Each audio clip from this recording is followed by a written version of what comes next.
Welcome to speedearning.com। Options में trade करने के कई सारी स्ट्रेटेजीज हम लोगों ने अपने लेवल पे रिसर्च एंड डेवलपमेंट किया है, प्रैक्टिस किया है, उनको टेस्ट किया है, ट्राई किया है। तो अभी आखिरी दिनों के लिए जब एक्सपायरी होने वाली है तो एक्सपायरी के वीक में हम लोग कैलेंडर स्प्रेड ऑप्शन में इस्तेमाल कर सकते हैं। कैलेंडर स्प्रेड का मतलब होगा कि इस सीरीज के ऑप्शन को आपने सेल किया और नेक्स्ट सीरीज के ऑप्शन को आपने बाय किया। सिंपली इस मंथ को सेल कर रहे हैं क्योंकि यहाँ टाइम डीके पॉसिबल है, नेक्स्ट मंथ को बाय कर रहे हैं ताकि आपको एक पूरी हेजिंग मिले। यहाँ पे किसी भी तरह का मूवमेंट होगा तो आप काफी हद तक सेफ रहने वाले हैं और प्रॉफिट आपको आसानी से मिल जाने के चांसेस बनते हैं। तो एग्जाम्पल से हम लोग बताते हैं कि वो कैसे किया जाए। देखिए, जब भी एक्सपायरी आती है और उस वक्त बाजार में अगर बड़े मूवमेंट हो रहे हैं तो ऐसे केस में हम क्या करें। आपको ऐसा पता लगा कि एक्सपायरी 24 को है, 18-19 तारीख को अचानक आपने देखा निफ्टी इतनी गिर गई कि 8500 की निफ्टी ने 7950 तक का लेवल दिखा दिया। तो इस तरह के रेट्स नजर आते हैं बाजार में, माउथ वाटरिंग प्राइसेस। ऐसे लेवल नजर आते हैं कि आपको लगता है कि इस लेवल पे तो एक कॉल खरीदना बनता ही है, क्योंकि अगर आगे बाजार को गिरना भी है तो पहले एक बार थोड़ी शॉर्ट कवरिंग जरूर आएगी, तो मेरा ये कॉल आसानी से बढ़ के बिक जाएगा। लेकिन डर किस बात का है कि 3 या 4 दिन बाद एक्सपायरी है। अगर बाजार में थोड़ी सी रेंज आ गई या थोड़ी सी गिरावट और आ गई तो मेरे कॉल के तो गलने की नौबत आ जाएगी। और आप ये सोचें कि चलो ये 4 दिन गुजर जाने दो, अभी बस 24 नवंबर है, उसके बाद 25 से तो एक नया मंथ शुरू हो जाएगा F&O का, तो तब जाके हम लोग पोजीशन बना लेंगे। इन 4 दिनों में ये भी पता नहीं ना आपको कि 7950 की निफ्टी भाग के 8200 हो जाए तो हम क्या करेंगे। मतलब दोनों तरफ दुविधा बनी हुई है, उसका हल हमको निकालना है। तो उसका हल क्या हो सकता है कि जैसे हमने ये देखा था कि हिंडाल्को की बात करें, हिंडाल्को अच्छा खासा स्ट्रेंथ दिखा रहा है। बाजार जब भी गिरता है तो उसके साथ गिरता नहीं, बाजार बढ़ता है तो उसके साथ तेजी से बढ़ के ऊपर आ रहा है और बल्कि अपने साल भर के हाई को तोड़ने की कोशिश भी बराबर कर रहा है। हम देख रहे हैं हिंडाल्को खड़ा है 176-77 के आसपास। अब इसमें हमको पोजीशन बनानी है, आखिरी दिन है गुरुवार का। तो हम जब देखने गए तो पता लगा 180 का कॉल कोई 5.5-6 रुपए के आसपास मिल रहा था। 3500 का लॉट साइज है, तो हम देखते हैं 17-18,000 इसमें एंगेज हो रहे हैं। कौन सा लॉट खरीद रहे हैं? नवंबर की एक्सपायरी के दिन आप दिसंबर का 180 का हिंडाल्को का कॉल खरीद रहे हैं, जब हिंडाल्को 176-176.5 ऐसे कुछ चल रहा है।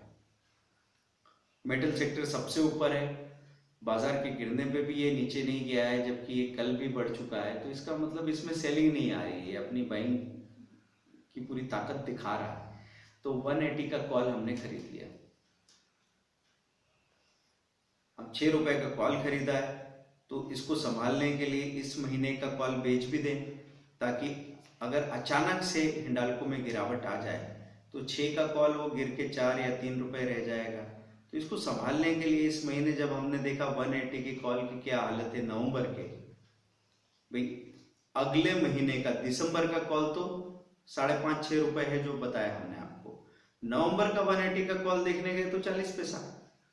अब 40 पैसे की कॉल को शॉर्ट करके कौन सी सेफ्टी, कौन सी सिक्योरिटी, कौन सी हेजिंग मिल जाएगी।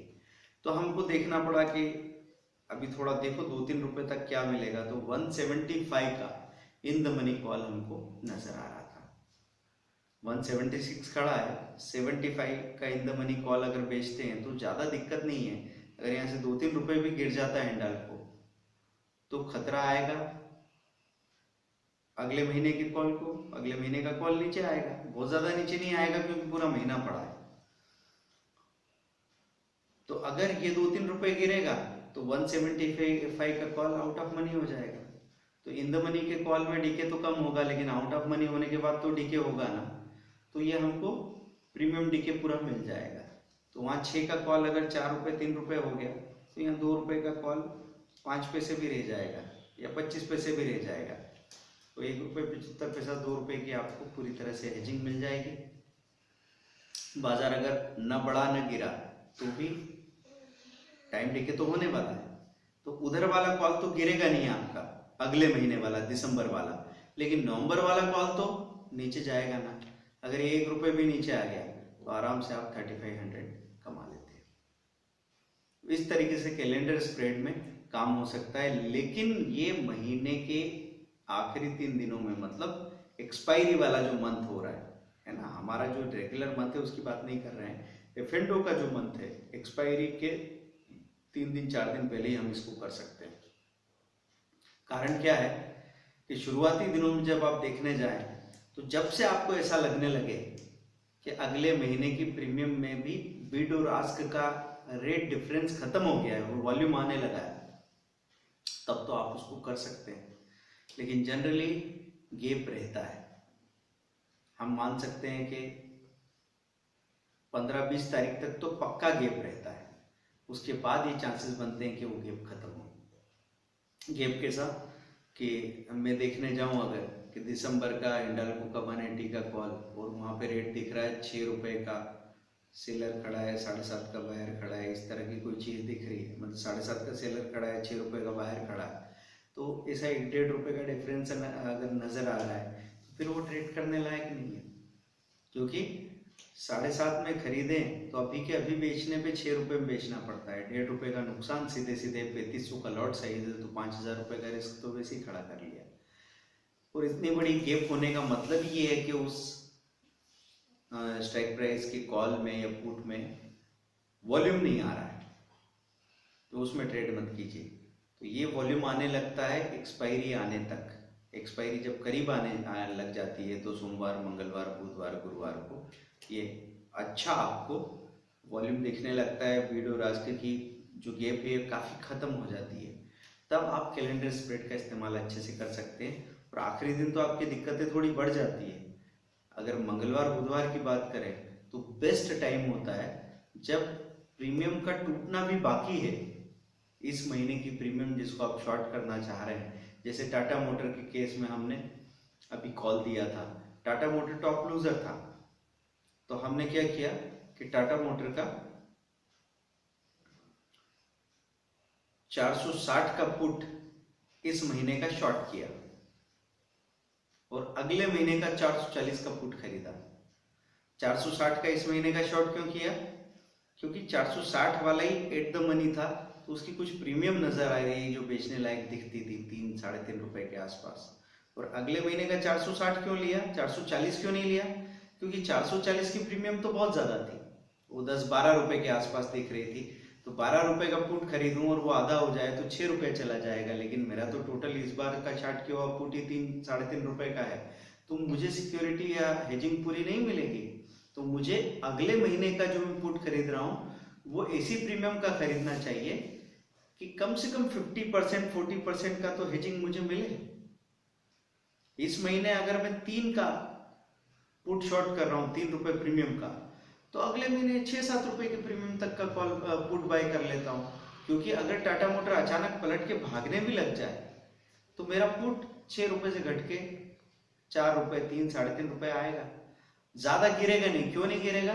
क्योंकि पूरा महीना बाकी है, टाइम वैल्यू काफी है, तो एकदम से डिके आने वाला नहीं है। और पूरा महीना बाकी है तो हम इस तसल्ली के साथ तो रह ही सकते हैं कि आज चलो मेरा 3 रुपए का नुकसान अगले महीने के पुट में था और इस महीने के पुट में मुझे 2 रुपए रिकवर हुए, 1 रुपए का नुकसान अभी भी है। लेकिन अगले 5-7 दिन तक वेट करते करते उस 1 रुपए में से 1.5 रुपए 70 पैसे 80 पैसे निकल आने के तो पूरे चांसेस है, मतलब आप लॉस से तो बच ही जाओगे। और प्रॉफिट होने के चांसेस भी काफी हो सकते हैं कि अगर वहीं के वहीं रेंज बाउंड हो गया बाजार तो सीधा सीधा प्रॉफिट निकल के आ जाएगा। अगले महीने का जो पुट है वो गिरेगा नहीं और इस महीने का पुट डेफिनेटली गिरेगा, तो हमको डिफरेंस मिल जाएगा M2M में, और वो डिफरेंस हम दोनों तरफ से बुक करके बाहर आ सकते हैं।